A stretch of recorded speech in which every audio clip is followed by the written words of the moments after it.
ভাই কথা বলতেছেন কেন আপনারা? কি এটা কি তাফালিং করার জায়গা নেই? বুঝতেছি না। আমি কিন্তু ডান বাম কোনো কথা বলতেছি না, কারণ সময় কম হওয়ার কারণে আমার রাগ বেশি। একজন কথা বলবেন না কয়া দিলাম। এখানে কি বেয়াদবি আমার সাথে হবে? এখানে কথা বলা মানে কোরআনের সাথে বেয়াদবি করা। কোরআনের সাথে বেয়াদবি করার জন্য আপনাকে ইনভাইট করা হয়েছে। যুবকরা, তোমাদের রক্তের বিনিময়ে দেশকে নতুন করে স্বাধীন করা হয়েছে, তোমরা কি তোমাদের ইতিহাস ভুলে যাচ্ছ নাকি? তোমরাই তো এই দেশের মধ্যে সুশৃঙ্খল তৈরি করতেছ, ভুলে যাচ্ছ কেন? আবার বিশৃঙ্খলা তৈরি করতেছ কেন? এই আয়াতের নিসা শব্দকে চয়েস করে সূরাটির নাম গৃহীত হয়েছে। আমার ভাইরা, আল্লাহ সুবহানাহু ওয়া তাআলা তামাম পৃথিবী সৃষ্টি করেছেন, কোনো সন্দেহ আছে? এই পৃথিবীর মধ্যে আল্লাহ পাকের মাখলুকাত, আল্লাহর সৃষ্টি কতগুলো আছে আজও পর্যন্ত কোরআন বলেন অন্য কোনো কিতাব বলেন কোন গ্রন্থে কি গণনার মধ্য দিয়ে কি সঠিক কোনো সংখ্যা উল্লেখ আছে? 18,000 মাখলুকাত বলা হয়, এটা তত্ত্ব ভুল তত্ত্ব। কি তত্ত্ব বলেন? ভুল তত্ত্ব। কারণ কোরআনের বেশ কিছু জায়গায় বলা হয়েছে আমার অনেক সৃষ্টি তোমাদের জানা এবং অজানার মধ্যে রয়েছে। অনেক সৃষ্টি কি আছে? জানা এবং অজানা। পৃথিবীতে আপনি যত বড় বিজ্ঞানী হন আর গবেষক হন না কেন, তাহলে আল্লাহর কোরআনের ওই বাক্যগুলো অনুযায়ী অবশ্যই আপনার জানার বাহিরে আল্লাহর অনেক সৃষ্টি থাকবে, এটাই স্বাভাবিক। ঠিক কিনা বলেন? পৃথিবীতে আল্লাহ পাকের এত সৃষ্টির মধ্য থেকে শ্রেষ্ঠ সৃষ্টির নাম হচ্ছে মানুষ। সুবহানাল্লাহ। আপনি আমি আমরা যারা আছি আমরাই হলাম আল্লাহর শ্রেষ্ঠ সৃষ্টি। সুবহানাল্লাহ বলবেন না? সুবহানাল্লাহ বিহামদি। সম্মানিত প্রিয় ভাইরা, আল্লাহ পাক এই মানুষকে সৃষ্টি করে দুনিয়ার মধ্যে প্রেরণ করেছেন। উদ্দেশ্য আছে না নাই? আসতে না, জোরে বলেন, উদ্দেশ্য আছে না নাই? মঞ্চে যে সকল হুজুর আছে জিজ্ঞাসা করেন, এলাকায় যে সকল হুজুর আছে জিজ্ঞাসা করেন, সবাই বলবে মানুষ প্রেরণ করার উদ্দেশ্য হচ্ছে ওয়ামা খলাকুল জিন্না ওয়াল ইনসা ইল্লা লিয়াবুদুন। এই আয়াতে আল্লাহ বলছেন আমি মানুষকে সৃষ্টি করেছি আমার ইবাদত, আমার দাসত্ব, আমার গোলামি করার জন্য। কিন্তু আমার আজকের আলোচনা থেকে আপনারা জানতে পারবেন আল্লাহ মানুষকে আল্লাহর ইবাদত করার জন্য পাঠান নাই। ইবাদত ছাড়াও আল্লাহ এমন একটা মৌলিক দায়িত্ব দিয়ে এই পৃথিবীর মধ্যে প্রেরণ করেছেন।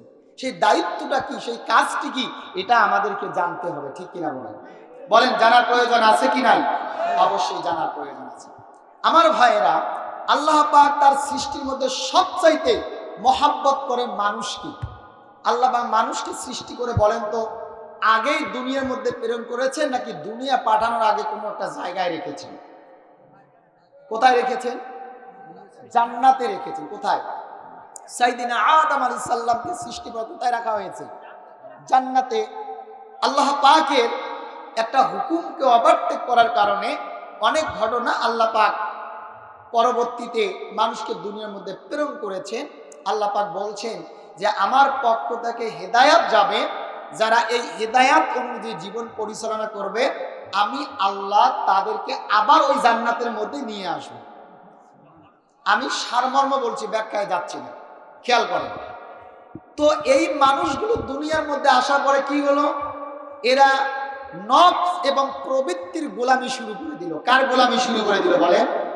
নফস এবং প্রবৃত্তির গোলামি শুরু করে দিল। আল্লাহকে ভুলে গেল। এই দুনিয়াতে আসার উদ্দেশ্য কি, উদ্দেশ্যকে ভুলে গেল। আল্লাহ পাক এই পথ ভোলা মানুষগুলোকে ফিরিয়ে নিয়ে আসার জন্য যুগে যুগে নবী রাসূলদেরকে প্রেরণ করেছেন। নবী রাসূল প্রেরণের উদ্দেশ্য কি? পথ ভোলা মানুষগুলোকে ফিরিয়ে নিয়ে আসা। সমস্ত নবীকে রেখে দিয়ে আমাদের রাসূলকে যে সময় প্রেরণ করা হয়েছে, যে সময় দুনিয়ার মধ্যে আগমন করেছে, ওই সময়ের সমাজটাকে বলা হয় জাহিলিয়াতের সমাজ। কিসের সমাজ? আইয়ামে জাহিলিয়াতের সমাজ। অর্থাৎ যে সমাজে সুদ, ঘুষ, দুর্নীতি, অশ্লীলতা, বেহায়াপনা, জিনা, ব্যভিচার, মারামারি, পারাপারি, দলাদলি, এমন কোনো অপরাধ নেই যে অপরাধ যুবকটা সমাজের মধ্যে প্রচলন নেই। এমন একটা বর্বরতার সময়, মানুষগুলো যখন নিজেরা নিজেদের ইজ্জত দিতে জানে না, নিজেরা নিজেদের সম্মানের কথা ভুলে যাচ্ছে, ওই সময় আমাদের রাসূলকে প্রেরণ করলেন, ওগো নবী, আপনার দায়িত্ব হলো এই পথ ভোলা মানুষদেরকে ফিরে নিয়ে আসা। কিন্তু বলেন, নবী দুনিয়ার মধ্যে আসা পরে দায়িত্ব পেলেন কত বছরে বলেন তো? 63 বছর তার হায়াত ছিল, কিন্তু তিনি নবুয়তের দায়িত্ব পেলেন কয় বছর পরে? 40 বছর পর পেলেন। এই যে 40 বছর রাসূল কি খুব খারাপ ছিলেন? শিশু থেকে, কৈশোর থেকে, যুবক থেকে নবুয়তের পূর্ব মুহূর্ত পর্যন্ত গোটা আরবের নেতৃত্ব দিচ্ছেন আবু জেহেল, আবু লাহাব, উতবা, সাইবা, কাফের বেঈমানরা। কথা বলেন ঠিক কিনা? কাফেররা কাবার নেতৃত্ব শুধু নয়, গোটা পৃথিবীর মৌলিক অঞ্চলগুলোর নেতৃত্ব দিচ্ছে, এমনকি কাবারও নেতৃত্ব দিচ্ছে কাফেররা। কথা বলেন ঠিক কিনা? কাবার ভিতরে অনেকগুলো মূর্তি ছিল। কি ছিল বলেন? অনেকগুলো মূর্তি ছিল। রাসূল সাল্লাল্লাহু আলাইহি ওয়াসাল্লাম ওই সময় তার আচরণ, তার ব্যবহার, তার কথাবার্তা, চালচলন, খেলাধুলা, বন্ধুদের সাথে মেশা, সার্বিক বিষয় খেয়াল করে। এ ভাই, কথা বলতেছেন কেন আপনারা? কি এটা কি তাফালিং করার জায়গা নেই? বুঝতেছি না। আমি কিন্তু ডান বাম কোনো কথা বলতেছি না, কারণ সময় কম হওয়ার কারণে আমার রাগ বেশি। একজন কথা বলবেন না কয়া দিলাম। এখানে কি বেয়াদবি আমার সাথে হবে? এখানে কথা বলা মানে কোরআনের সাথে বেয়াদবি করা। কোরআনের সাথে বেয়াদবি করার জন্য আপনাকে ইনভাইট করা হয়েছে? যুবকরা, তোমাদের রক্তের বিনিময়ে দেশকে নতুন করে স্বাধীন করা হয়েছে, তোমরা কি তোমাদের ইতিহাস ভুলে যাচ্ছ নাকি? তোমরাই তো এই দেশের মধ্যে সুশৃঙ্খল তৈরি করতেছ, ভুলে যাচ্ছ কেন? আবার বিশৃঙ্খলা তৈরি করতেছ কেন? সম্মানিত ভাই, রাগ করলেন? রাসূল সাল্লাল্লাহু আলাইহি সাল্লামকে বলা হলো আল আমিন আস-সাদিক। একদিন একটা মঞ্চে আবু জেহেল বলতেছেন, তোমরা কি জানো এই ছেলেটাকে? পরিচয় করে দিচ্ছে, ভালো ছেলে, ভদ্র ছেলে। সে এই বয়সে ইনসাফ কাকে বলে সে বোঝে, পরিচয় করে দিচ্ছে। যখনই নবুয়ত পেলেন, কি পেলেন বলেন? নবুয়ত পেলেন, বললেন আমি আল্লাহর মনোনীত নির্বাচিত নবী, আমাকে তাওহীদ প্রতিষ্ঠার দায়িত্ব দেওয়া হয়েছে, আল্লাহ তাআলার সার্বভৌমত্ব প্রতিষ্ঠার দায়িত্ব দেওয়া হয়েছে। এই দাওয়াত যখন মানুষকে দেওয়া হয়েছে, যে আবু জেহেল স্টেজে পরিচয় করে দিল, আজকে ওই আবু জেহেল নবীর বিরুদ্ধে বিরুদ্ধাচরণ করা শুরু করে দিল। কেন দিল? কারণটা হলো আল্লাহ সুবহানাহু ওয়া তাআলা সূরা মায়দায় বলতেছেন, ইয়া আইয়ুহার রাসূল, হে রাসূল, বাল্লিগ, পৌঁছাও, দাওয়াত দাও, তাবলীগ করো, মা উনসিলা ইলাইকা মির রাব্বিক, তোমার রবের পক্ষ থেকে যা তোমার নিকট অবতীর্ণ করা হয়, নাজিল করা হয়, পাঠানো হয়, তা দিয়ে দাওয়াত দাও, তা দিয়ে তাবলীগ করো, তা দিয়ে ওয়াজ করো, নসিহা করো। বলেন, আল্লাহর তরফ থেকে যে ওহী এসেছে, ওহীর নাম কি? বর্তমান যে ওহী আমাদের মধ্যে আছে, এই ওহীর নাম কি? কোরআনুল কারীম। তার মানে আল্লাহ রাসূলকে বলে, গো রাসূল, তোমার নিকট যে আমি কোরআন পাঠাচ্ছি, এই কোরআন দিয়ে মানুষকে দাওয়াত দাও। এখন বলেন, রাসূল কি কোরআনের বাইরে কোনো কথা বলেছেন? আজকের সমাজে আদিব আফতাব রাজু কেন? বিশ্বের সবচেয়ে বড় আলেম কাবার ইমাম আব্দুর রহমান আস-সুদাইসি যদি কোরআনের বাইরে একটা কথা বলে, আব্দুর রহমান আস-সুদাইসির কথা শ্রবণ করা মুসলমানদের জন্য জায়েজ নেই।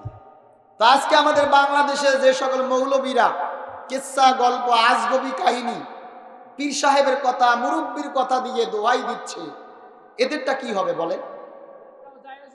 এদেরটাও জায়েজ নেই।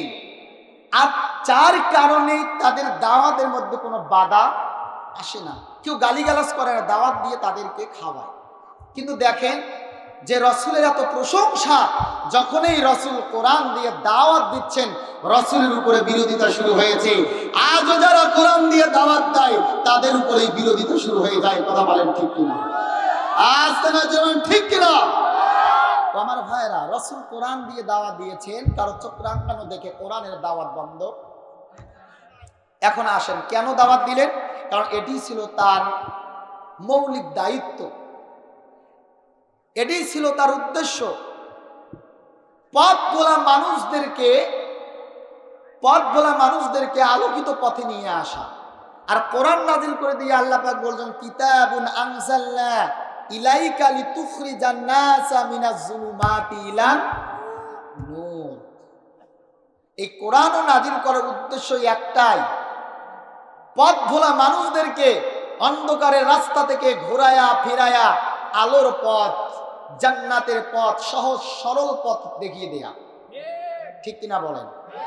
এই জায়গায় জুলুমাত, অন্ধকার বলা হয়েছে। এই অন্ধকারের তাফসীর হচ্ছে, অন্ধকারের ব্যাখ্যা হচ্ছে সুদ, ঘুষ, দুর্নীতি, অশ্লীলতা, বেহায়াপনা, জিনা, ব্যভিচার। এক কথায় যে কাজটা করলে গুনাহ হয়, এই কাজগুলোকে বলা হয় জুলুমাত, মানে অন্ধকার। অর্থাৎ যে ব্যক্তিটা সুদের মধ্যে জড়িত আছে, ঘুষের মধ্যে জড়িত আছে, এই লোকটাকে আলোকিত পথে আনা মানে ওই লোকটা সুদ মুক্ত, ঘুষ মুক্ত, ব্যভিচার মুক্ত জীবন যাপন করবে। কথা বলেন ঠিক কিনা? যে সমাজটা জান্নাতি সমাজ হবে, আলোকিত সমাজ হবে, যে দেশ বা রাষ্ট্রটা আলোকিত রাষ্ট্রে পরিণত হবে, ওই রাষ্ট্রে কখনো সুদ থাকবে না, মাদক থাকবে না। কথা বলেন ঠিক কিনা? যে রাষ্ট্রে রাষ্ট্রীয় ভাবে মদের লাইসেন্স পাস করা হয়, ওই রাষ্ট্রে কখনো মানুষ আলোর পথে, জান্নাতের পথে অগ্রসর হতে পারে না। কথা বলেন ঠিক কিনা?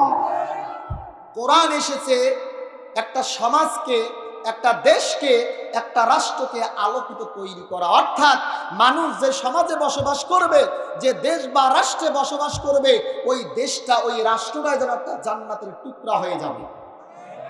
এখন বলেন, আমাদের দেশে সুদ নাই, তবে আপনাদের এই অঞ্চলটা সুদ মুক্ত।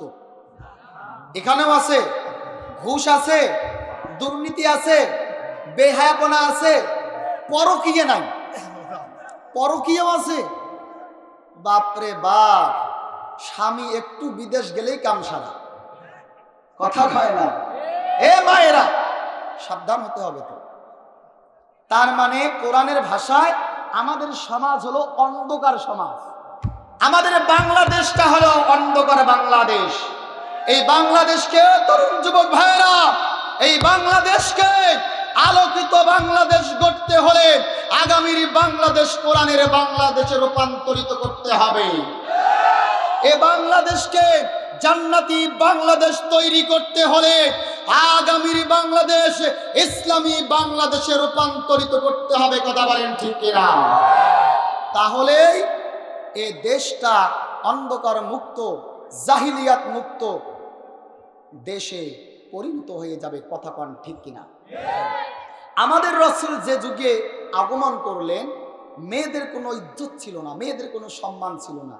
একটা পরিবারে যদি সন্তান প্রসবের পরে লক্ষ্য করা হতো যে ছেলে বাচ্চা প্রসব করেছে, তাহলে বাড়িতে আনন্দ শুরু হয়ে যেত, খুশি, আনন্দ, উৎসব শুরু হয়ে যেত। যদি শোনা যেত যে মেয়ে সন্তান জন্মগ্রহণ করেছে, অনেকে মেয়ে মা দুইজনের গলা টিপে হত্যা পর্যন্ত করেছে। আর রাসূলের দায়িত্ব ছিল আল্লাহর জমিনে আল্লাহর দ্বীন প্রতিষ্ঠা করা, কোরআনকে প্রতিষ্ঠা করা, যাতে করে সকল সম্প্রদায়ের, সকল শ্রেণীর, সকল স্তরের মানুষগুলো যেন তাদের স্বাধীনতা, তাদের অধিকার নিয়ে যেন বসবাস করতে পারে। আজ বলা হচ্ছে বাংলাদেশের সংখ্যালঘু যারা, তাদের উপরে জুলুম নির্যাতন করা হচ্ছে। ভারত কিছু মোদির দোসর কিছু চ্যানেল বাংলাদেশকে নিয়ে অপপ্রচার শুরু করে দিচ্ছে। কথা বলেন ঠিক কিনা? কিন্তু বাংলাদেশের হিন্দুরাও সাক্ষ্য দিচ্ছে, মুসলমান যখন নেতৃত্ব দিচ্ছে, বাংলাদেশের তরুণ যুবকরা যখন নেতৃত্ব দিচ্ছে, তখন আমরা নিরাপদ আছি। শুধু তাই নয়, বাংলাদেশ ইসলামী ছাত্র শিবিরের ছেলেরা আমাদের মন্দির পর্যন্ত পাহারা দিচ্ছে। কথা বলেন ঠিক কিনা? বাংলাদেশের কওমি মাদ্রাসার শিক্ষার্থীরা মন্দির পাহারা দিচ্ছে। ওদের মতো বাবরি মসজিদ দখল করেছে, আমরা কোনো মন্দির দখল করি নাই। এটাই হলো ইসলামের সৌন্দর্য। কথা বলেন ঠিক কিনা? রাসূলুল্লাহ সাল্লাল্লাহু আলাইহি সাল্লাম আগমন করলেন, নেতৃত্ব দিচ্ছে কারা? কাফের গোষ্ঠীরা, স্বৈরাচার জালিমরা নেতৃত্ব দিচ্ছে, এমনকি কাবাও নেতৃত্ব দিচ্ছে কাফেররা। আমার ভাইয়েরা, একান্ত আপন জনেরা, কলিজার টুকরা তরুণ যুবক ভাইয়েরা, গভীর মনোযোগ দিতে হবে। রাসূলুল্লাহর মনটা চায় আমি কাবার ভিতরে ঢুকবো, মনটা ভরে কলিজা ভরে 2 রাকাত সালাত আদায় করব, কিন্তু কাবার নেতৃত্ব দিচ্ছে কাফেররা। 360টি মতান্তরে কম বা বেশি মূর্তি যে কাবার ভিতরে, রাসূলুল্লাহ ইচ্ছা করেও সেখানে প্রবেশ করতে পারতেছে না। আমার ভাইয়েরা, একটু গভীর মনোযোগ দিতে হবে। ওসমান ইবনে তালহা রাদিয়াল্লাহু তাআলা আনহু তিনি চমৎকার ভাবে বর্ণনা দিচ্ছেন। তিনি বললেন, সপ্তাহে 2 দিন কাবার দরজা ওপেন করা হতো। সোমবার এবং বৃহস্পতিবার কাবার দরজা খোলা হতো। এতে করে ওই সময় কাবার ভিতরে ঢোকার অনেকেই সৌভাগ্য অর্জন করত।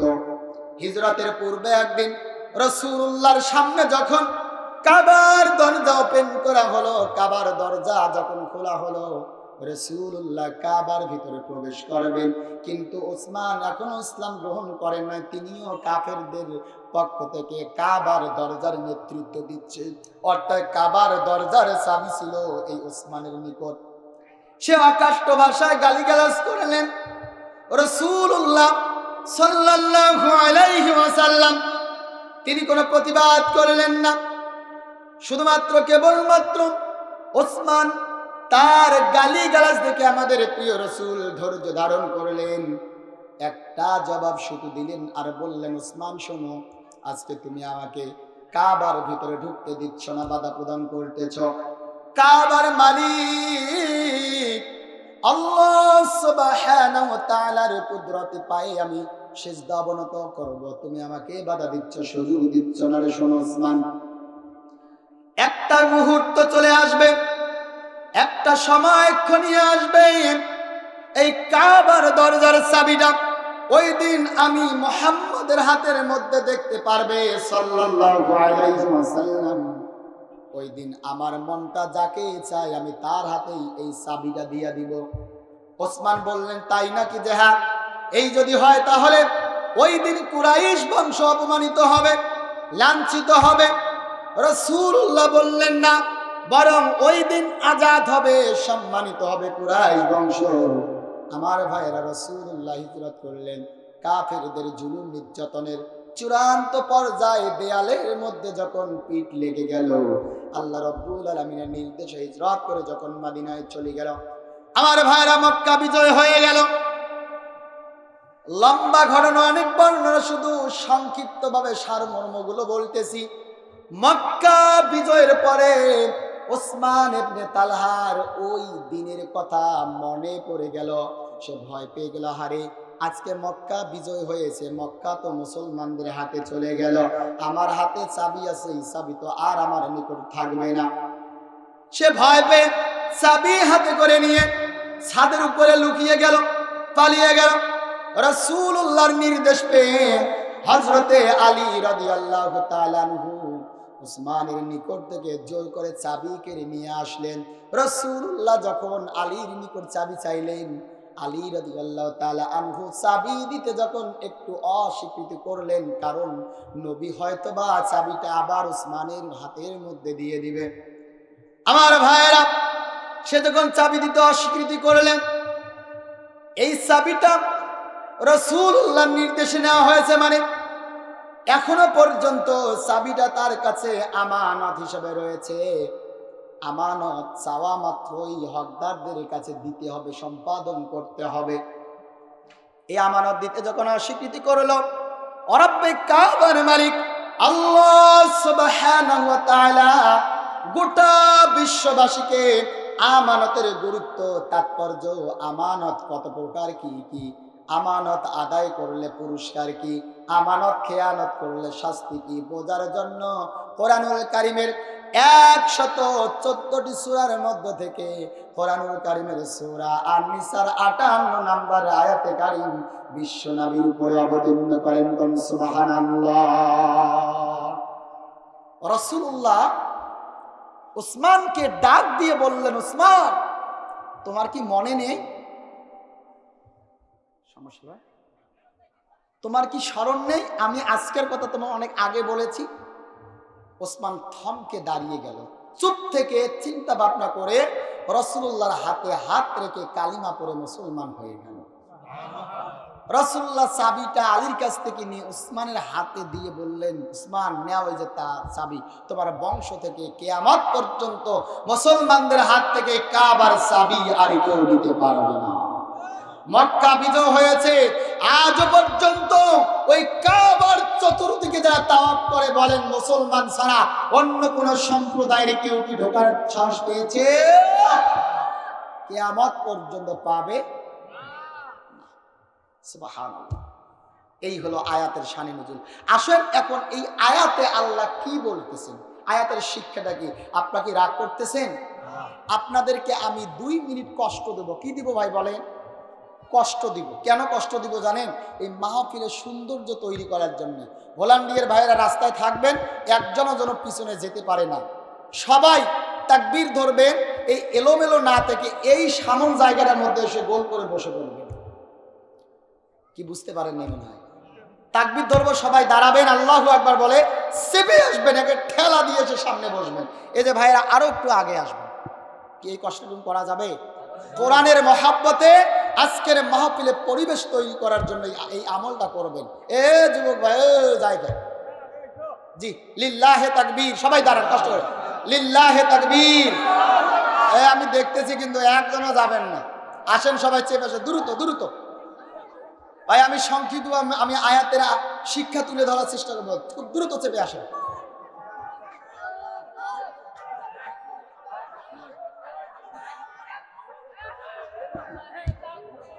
বসেন।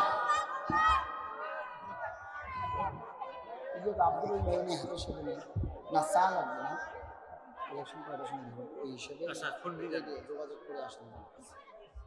জি বসে পড়েন, দ্রুত বসেন।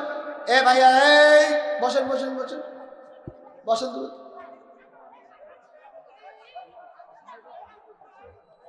একটু তাকবীর ধরে লিল্লাহে তাকবীর, লিল্লাহে তাকবীর। আলহামদুলিল্লাহ। বসেন। আমার ভাইরা, আল্লাহ রাব্বুল আলামিন বলেন, ইন্নাল্লাহা ইয়া'মুরুকুম আন তু'আদ্দুল আমানাতি ইলা আহলিহা। আল্লাহু আকবার। আল্লাহ রাব্বুল আলামিন বলেন, ইন্নাল্লাহা ইয়া'মুরুকুম, নিশ্চয় তোমাদের রব আল্লাহ রাব্বুল আলামিন তোমাদেরকে নির্দেশ দিচ্ছেন। যিনি নির্দেশ দিচ্ছেন আওয়াজ দিয়ে বলেন তিনি কে? নির্দেশটি হচ্ছে আনতুআদ্দুল আমানাতি ইলা আহলিহা। নিশ্চয় তোমাদের রব, আমি চা খাবো, আল্লাহ নির্দেশ দিচ্ছে, অর্ডার করতেছেন, হুকুম করছেন, আনতুআদ্দুল আমানাতি ইলা আহলিহা, তোমাদের নিকট যে আমানত সমূহ আছে হকদারদের নিকট, প্রাপকের নিকট পৌঁছিয়ে দাও, সম্পাদন করো। নির্দেশ কার? আয়াতে আমর অর্থ অর্ডার করা, ফয়সালা করা, চূড়ান্ত কোনো সিদ্ধান্ত দেয়া। জি বুঝতে পেরেছেন? আয়াতে আমর অর্থ অর্ডার করা, ফয়সালা করা। পারিভাষিক অর্থে নিজেকে যোগ্যতা সম্পন্ন মনে করে অন্য কাউকে কোনো কাজের অর্ডার করা, নির্দেশ দেয়া। আর এই অর্ডার হয় সব সময় উপর থেকে নিচে, নিচ থেকে কখনো উপরে অর্ডার, উপর থেকে আসে নিচে কি অর্ডার, নির্দেশ, আদেশ। আর নিচ থেকে যারা উপরে যায় এটাকে বলা হয় অনুরোধ করা। কি করা? বাবা সন্তানকে যেটা বলে এটাকে অনুরোধ বলে না আদেশ বলে? অনুরোধ বলে। বাবা সন্তানকে যেটা বলে এটা কি কি বলে? অনুরোধ না আদেশ? আর সন্তান যেটা বাবাকে বলে এটাকে কি বলে? অনুরোধ বলে। শিক্ষক শিক্ষার্থীকে যেটা বলে এটাকে বলা হয় ওয়ার্ডার, আদেশ। আর সন্তান জি আমর। আর শিক্ষার্থী উস্তাদকে শিক্ষককে যেটা বলে এটাকে বলা হয় অনুরোধ। ইউনিয়নের চেয়ারম্যান ওয়ার্ডার মেম্বারকে যেটা করে সেটাকে বলা হয় ওয়ার্ডার, আদেশ করা, ফয়সালা করা, চূড়ান্ত সিদ্ধান্ত দেয়া। আর মেম্বার যেটা চেয়ারম্যানকে বলে এটাকে বলা হয় অনুরোধ। কারণ একটা মেম্বার কখনো একটা চেয়ারম্যানকে অর্ডার করতে, বাবা সন্তানকে অর্ডার করে, সন্তান কখনো বাবাকে অর্ডার করতে পারে না। আমার ভাইরা, অর্ডার এবং নিষেধ, আদেশ এবং নিষেধ দুইটি শব্দ হলো সম্পৃক্ত শব্দ। অর্থাৎ আমর এর বিপরীত শব্দের নাম হলো নহি। বলেন নাম কি? নহি। আমরের বিপরীত শব্দ হলো নহি। কোরআনুল কারীমের ভিতরে যত জায়গায় আপনি আমর পাবেন প্রত্যেকটা জায়গায় আপনি নহি পাবেন। হাদিসের কিতাবগুলো, ইসলামী সাহিত্যগুলো তো আপনি যত জায়গার মধ্যে আদেশ পাবেন প্রত্যেকটা জায়গায় সম্পৃক্ত শব্দ আদেশের সাথে সাথে নিষেধ আছে না? কোরআনুল কারীমে আল্লাহ পাক বলছেন তা'আমুরুনা বিল মা'রুফি ওয়া তানহাউনা আনিল মুনকার, তোমরা সৎ কাজের আদেশ করবে এবং অসৎ কাজ থেকে বাধা প্রদান করবে। আমি তাফসীরে যাচ্ছি, মনোযোগ দেন। সৎ কাজের আদেশ করবে, অসৎ কাজ থেকে। বাস্তবতাটা কি? এলাকার মৌলবীরা সৎ কাজের আদেশ করে, অসৎ কাজ থেকে বাধা প্রদান। ভুল বললাম? এলাকায় মাদক চলছে, ব্যভিচার চলছে, কিন্তু মৌলবীরা কিন্তু বাধা করে না। কারণ বাধা করার মতো ক্ষমতা মৌলবীদের হাতে। তবে সামনে তৈরি হচ্ছে ইনশাআল্লাহ। আর ভাইরা, আল্লাহ রাব্বুল আলামিন বলেন কুনতুম খায়রা উম্মাতিন উখরিজাত লিন-নাসি তা'আমুরুনা বিল মা'রুফি ওয়া তানহাউনা আনিল মুনকার। আল্লাহ রাব্বুল আলামিন বলছেন আমি আমার বান্দা সমূহের মধ্য থেকে এমন কিছু বান্দাকে নির্বাচিত করেছি, বাছাই করে নিয়েছি, যাদের কাজ হলো লোকদেরকে সৎ কাজের আদেশ করবে এবং অসৎ কাজ থেকে বাধা প্রদান করবে। তাহলে ইচ্ছা করলেই সবাই এই আমলটা করতে পারে না। নামাজের কথা বলা ভালো, হজের কথা এটাও বলে, যাকাতের কথা এটাই বলে, বর্ডার থেকে ইয়াবা পার হয় এটা নিষেধ করতে পারে না। কথা বলে না? বিজিবিরা হলো বাংলাদেশের জন্য একটা প্রতারক একটা সম্প্রদায়। সবাই নয়, 90%। ওদের মধ্যে সৎ আছে। কারণটা কেন জানেন?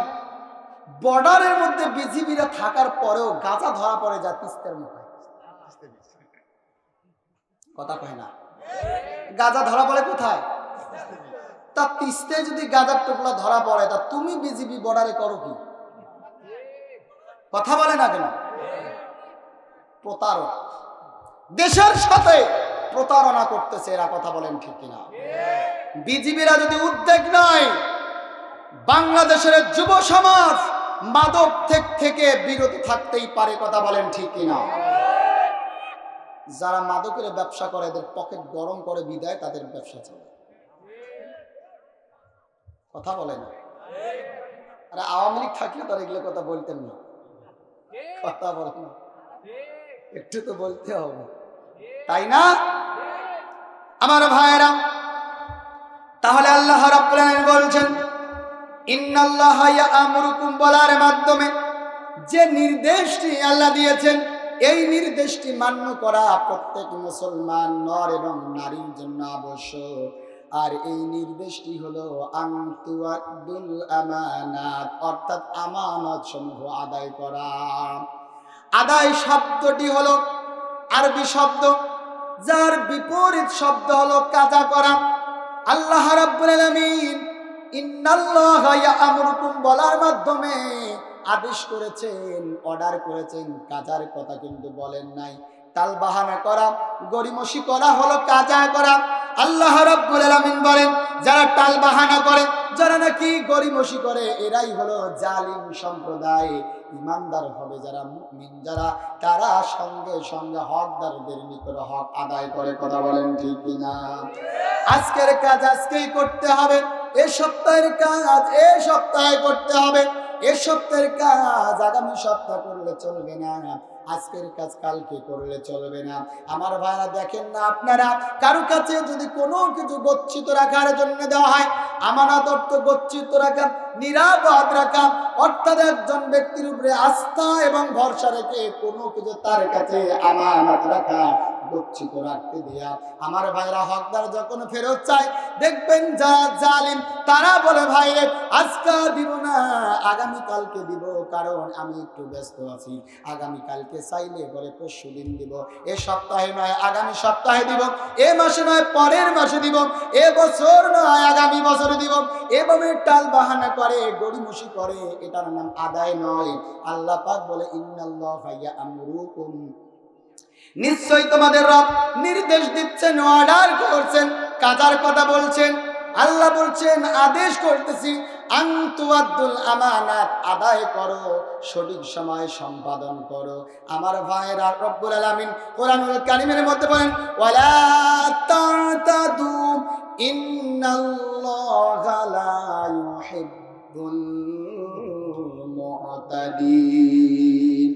কোরআনুল কারীমের সূরা বাকারা 190 নম্বর আয়াত, সূরা মাইদার 87 নম্বর আয়াত, সূরা আরাফের 55 নম্বর আয়াত, তিনটি আয়াতের, তিনটি সূরা, তিনটি আয়াতের মধ্যে আল্লাহ পাক বলেন, যারা টাল বাহানা করে, যারা গড়িমসি করে, হক যারা আদায় করে না, যারা আমানত সঠিক সময়ে সম্পাদন করে না, গড়িমসি যারা করে, কাজা যারা করে, এই কাজা করাটা হলো বাড়াবাড়ি, সীমা লঙ্ঘন করা। শুনে রাখো মুসলমান, যারা বাড়াবাড়ি করে, সীমা লঙ্ঘন, আল্লাহ রব্বুল আলামিন তাদেরকে পছন্দ করে না। তাহলে আল্লাহ বললেন, আদায় করো, কাজা আদায় করো। টাল বাহানা যারা করে তারা কি? জালিম। আল্লাহ জালিমকে পছন্দ করেন না। আমার ভাইয়েরা, আমানত শব্দটি অত্যন্ত ব্যাপক, এর আবিধানিক অর্থে এমন প্রতিটি বিষয়ে শামিল যার দায়িত্ব কোনো ব্যক্তি বহন করে এবং সে বিষয়ে কোনো ব্যক্তির উপরে আস্থা এবং ভরসা রাখা, আশা এবং ভরসা করা যায়। আমার ভাইয়েরা, আল্লাহ রাব্বুল আলামিন কোরআনুল কারীমের 114টি সূরার মধ্য থেকে 23 নম্বর সূরা, সূরা আল মুমিনুনের প্রথম 10টি আয়াতে কারিমার মধ্যে ইমানদার হবে যারা, মুমিন হবে যারা, জান্নাতি হবে যারা, তাদের এমন 7টি গুণ, 7টি বৈশিষ্ট্যের কথা আল্লাহ তুলে ধরেছেন। কেউ যদি 7টি গুণ বা 7টি বৈশিষ্ট্য অর্জন করতে পারে, তাফসীরে ইবনে কাসিরের বর্ণনা এসেছে, ওই ব্যক্তির মাঝখানে শুধু মৃত্যুটাই বাধা। এই 7টি গুণ বা বৈশিষ্ট্য অর্জন করলে আল্লাহ তার জন্য জান্নাতুল ফেরদৌস তৈরি করেছেন। সুবহানাল্লাহ।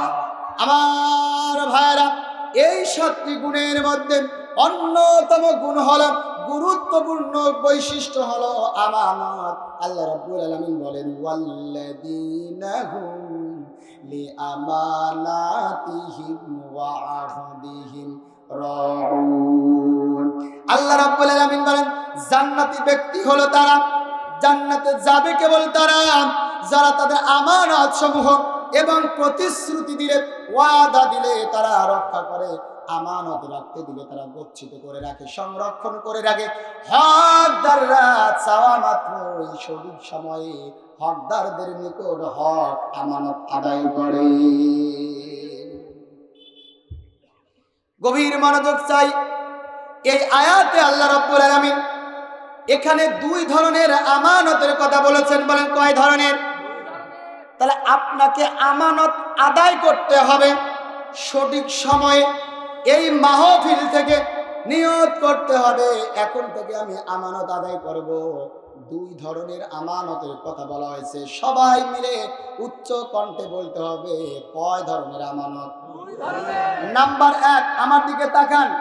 নাম্বার 1, হাকুল্লাহ, অর্থাৎ আল্লাহর হক সংক্রান্ত আমানত। নাম্বার 2 হলো হাকুল ইবাদ, বান্দার হক সংক্রান্ত আমানত। কেউ যদি জান্নাতে যেতে চায়, আমানত যদি আদায় করতে হয়, তাহলে আল্লাহর হক আদায় করতে হবে, বান্দারও হক আদায় করতে হবে। কথা বলেন ঠিক কিনা? এখন আসুন, আল্লাহর হক কাকে বলে? আমার ভাইরা ভূমিকার মধ্যে বলেছিলাম, মানুষকে আল্লাহ রাব্বুল আলামিন শুধুমাত্র কেবলমাত্র ইবাদত করার জন্য পাঠাননি। ইবাদত ছাড়া এমন একটি মৌলিক দায়িত্ব দিয়ে আল্লাহ পূরণ করেছেন, ওটা জানতে হবে আমাদেরকে। বলেছি কিনা? ও আমার ভাইয়েরা, আল্লাহর হক হলো 2 প্রকার। 1 নাম্বার হলো খেলাফত, 2 নাম্বার হলো ইবাদত। বলেন 1 নম্বরে কি? আরো জোরে সবাই মিলে। 2 নম্বরে হলো, তো আপনাকে প্রশ্ন করা হয়, মানুষ সৃষ্টি করা হয়েছে কিসের জন্য? আপনি বলেন মানুষ সৃষ্টি করা হয়েছে ইবাদতের জন্য। কিন্তু আমার আল্লাহ এখনো মানুষ সৃষ্টি করে নাই, সৃষ্টি করবে। ফেরেশতাদেরকে বলেছিল, ও ফেরেশতারা শোনো, ইন্নী জাইলুন ফিল আরদি খলিফা। আছে না কোরআন সূরা বাকারা, ইন্নী জাইলুন ফিল আরদি খলিফা। আল্লাহ বলেন, ফেরেশতারা, আমি আমার প্রতিনিধি দুনিয়া প্রেরণ করতে চাই। তাহলে আমরা প্রতিনিধি কার?